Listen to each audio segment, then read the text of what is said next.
उसको टारगेट बना जाए तो मुझे बोलने की आवश्यकता नहीं है। और मेरे जैसे एक आंदोलनकारी की बात को जिस प्रकार से तोड़ मरोड़ के पेश किया गया, चलिए मुझे बड़ा दुख है, मैं बहुत आहत हूँ आज कि ऐसी स्थिति में मुझे लगता है कि जिस प्रकार से माननीय धामी साहब मेरे माननीय मुख्यमंत्री हैं, उनके कुशल नेतृत्व में मेरी सरकार बहुत अच्छा काम कर रही है, प्रदेश के सर्वांगीण विकास का काम कर रही है।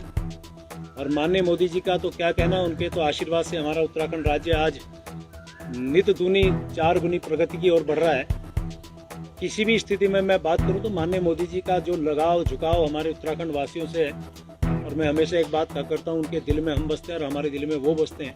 तो वो तो हमेशा हमारे इस प्रकार के नेता हैं जिनको 21 देशों से जिनको सर्वोच्च सम्मान मिला हो, उनका प्यार आशीर्वाद हमारे उत्तराखंड को मिल रहा है। मैं उनका भी बहुत धन्यवाद कर रहा हूँ।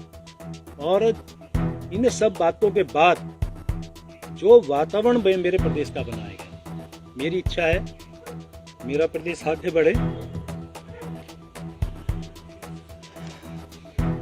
मैं इस प्रदेश को आगे बढ़ाने में से जो योगदान जो मेरा हो सकता है मैं देने को तैयार हूँ।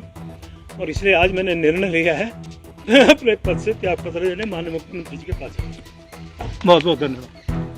देखिए, आज पूरे उत्तराखंड सहित पूरे देश के अंदर जहाँ जहाँ उत्तराखंड का व्यक्ति रहता है, उत्तराखंड समुदाय का व्यक्ति रहता है, वो जश्न का माहौल उसके अंदर यह है कि एक व्यक्ति जो अंकिता भंडारी हत्याकांड में कहता है कि वीआईपी कमरा था, एक व्यक्ति जो उत्तराखंड के मूल के व्यक्ति को सड़क में पीटता है अपने गनरों के साथ में, उस समय उस पर कोई कार्रवाई नहीं होती। और एक व्यक्ति, वही व्यक्ति फिर सदन में गाली देने का काम करता है, उस पर कार्रवाई होती है। और जब मैं देखता हूँ उस वीडियो पर कि वो फूट फूट कर रोते हैं, तो मुझे लगता है कि वो अपना रोजगार जाने की वजह से फूट फूट कर रो रहे हैं। आज पूरे आप अगर जाके देखेंगे ऋषिकेश विधानसभा में पूरे उत्तराखंड के अंदर आतिशबाजी का माहौल हुआ है, दिवाली का माहौल है। कल परसों होली थी, आज दिवाली का माहौल है और सब लोगों ने दिवाली मनाई है कि एक ऐसे रावण को अंत हुआ जिसका अहंकार चरम पर था। मैं बार बार कहता हूँ, गंगा का सारी दुनिया का पाप गंगा में धुलता है, लेकिन गंगा के क्षेत्र का किया हुआ पाप कहीं नहीं धुलता। यहाँ का जो उन्होंने पाप किया है उसकी सजा अब शुरुआत हो चुकी है और इसके बाद मिलने वाली है। उनको और उनके उन चमचों को जिन्होंने छोटे छोटे लोगों को, व्यापारियों को परेशान करने का काम किया, जिस तरह की वसूली करने का उन्होंने काम किया था, उससे ऋषिकेश के लोगों को, उत्तराखंड के लोगों को निजात मिलने का काम मिलेगा। और आज आतिशबाजी का माहौल है, दिवाली का माहौल बनाया हुआ है। परसों होली थी, आज कांग्रेस के लोगों ने यहाँ पर मातृशक्ति महिला कांग्रेस, यूथ कांग्रेस, एनएसएस, सभी लोगों ने यहाँ पर आतिशबाजी की है।